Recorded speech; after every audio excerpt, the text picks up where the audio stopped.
بسم الله الرحمن الرحیم. قدرمن اردنی کې موجود یو ډوګري مرزای شي د احمد بچی سره چې هغه د کډنی مسله دوی ته دلته لکه ټاون شي حارث حمید صاحب اپریشن کړی دی نو تقریبا 21 کا 22 کوړه مې پشه په مکاغه په دایو ګرده شه د 3 کونی دی هغه تکلیف چې راشي دلای شوی و هغه د وجه د ګرده چې انچ کم شوی وي لکه ډېر زیاته خطر یې واده غوله ډټ کوله د هغه نه بعد پېښور شي چې کیم کډنی سنټر دی هغه شي لجنه لشکې څه په وکړه لاس وته زرا مثال څومره دی واسطو پیسې ډېر په وغه لګیدلې نو هغه ډاکټرونو ته و چې لشکې ورسته د میج علاج کې په 15 ورځې تقریبا یو اپریشن کې او سره اپریشن ته دی ډاکټرونو ملاوي ته ټینګول نه یو اپریشن کې شوی و نو اګورده شکون دی تقریبا 3 اپریشن نه شوی دی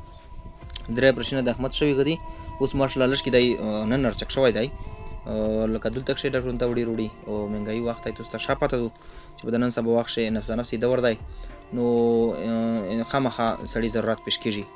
او احمد ګل تمیز نن روغلی میرو چې د پیغام شو خامخا می شریک کیږي او ان شاء الله دای د خدای پاک لوی صحت ورکی ته لوی ژوند ورکی د نیک عمل ده پورا دای فیملی سره ان شاء الله میش په پیغام سره شریکی او ورسره د میز یو معزز ډونر دی لوکل چې زینوم د توشای حاجی رمبل خان وزیر چې داسې په کلی مشره وطن شي څوک ضرورتمند وي نو دای خامخا حاضرې وته لګوي الله پاک ته دته په دنه ډېرې ورکی چې دای همیشه د پوره د خلک سره امداد کی تعاون سره کی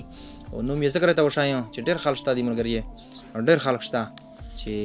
هغه ست الله پاک ډېر څه ورکړي دي او ورسره میج اته غدا و کی چې الله پاک یې په شي چارې نه ولاګوي نو نن دغه بچی سره میج نو ستې دلته او دته 20000 روپۍ میج رمبل جی طرف نه ورکوي او تو ټول نه درخواست دی د نمبر غومیش په سکرین ته ولګوي څوک را بتاوي سره کړای شي مطلب د پر میجو سو جمع کی پیسې ارتلین کی رجنه بعد په 15 مرز وي تقریبا بیا پرشین نوي او 5.5 لک روپۍ ډاکټر ته وشالي دي کډنی سنټر پېښور شه دا پرشین نوي کیږي ان شاء الله او امید لري چې دا یو ټیک شي خپل مور پر سره بیا دای په کور شه خوندي ډېره مهرباني والسلام حضرت علي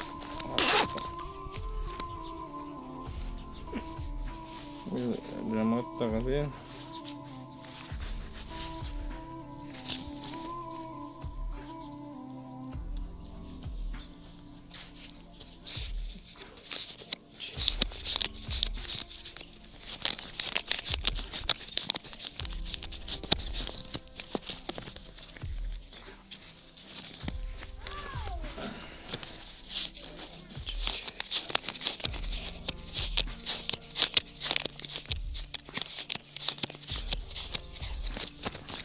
مدو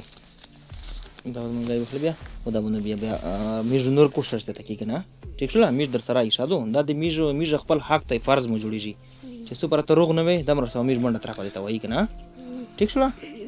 خوش وایو زو دا خو به تکي مشته به اجازه ته